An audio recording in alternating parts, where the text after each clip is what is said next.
The internet enables access to a wide range of rich resources for learning and offers teachers many options for creating their own online resources. This episode discusses different types of online resources and highlights the copyright considerations you need to think about when using existing online material. It also discusses the concept of open educational resources, where teachers can access and freely use learning materials created from institutions all around the world. When you start to teach online, you have to free yourself of the idea that your job is to write copious notes and deliver incredibly detailed lectures as if you're the only person who has something to contribute. It's amazing how freely other people have been creating fantastic resources in lots of different areas which can very easily be used and referred to.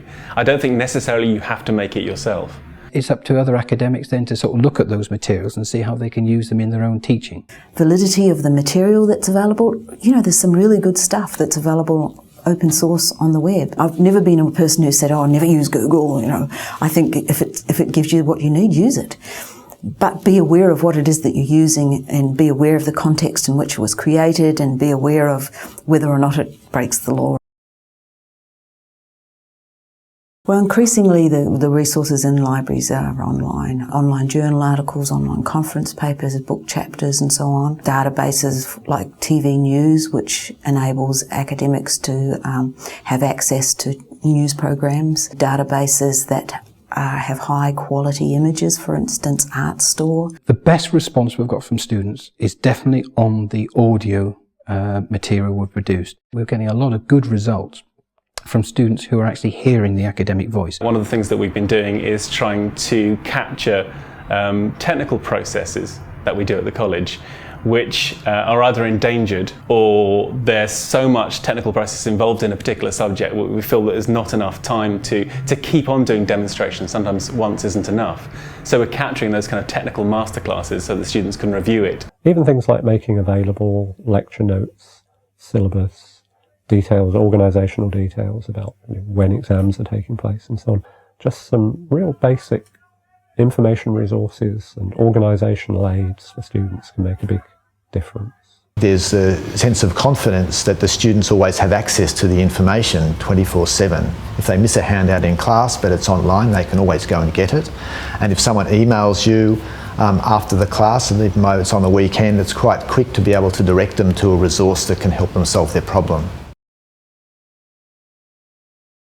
I think another important issue that teachers need to understand is that they are personally responsible for complying with the law. People think if it's on the web that it is freely available on the web, whereas everything on the web is still covered by copyright. If you've found any text or any kind of content on the web that you want to make available to your students, I would very strongly recommend that you link to it rather than copying it, but make sure that you are linking to a non-infringing copy.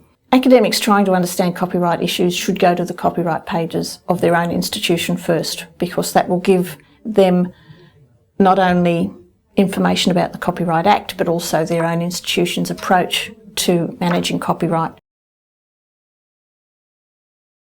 There is a subset of online resources that's available relatively easily, which are curriculum or lesson plans or rich content about subjects that people are studying, which have been made available by academics around the world, either through a university decision such as MIT's OpenCourseware approach, or by academics or groups who want to propose how they are teaching or what they are teaching as a very good resource for others to use. What we've been working on here at the University of Leicester is open educational resources. These are basically teaching materials that the academic has given over to the project. We look at those resources, make sure there's no copyright issues with them. We try to turn them into materials that other institutions can use.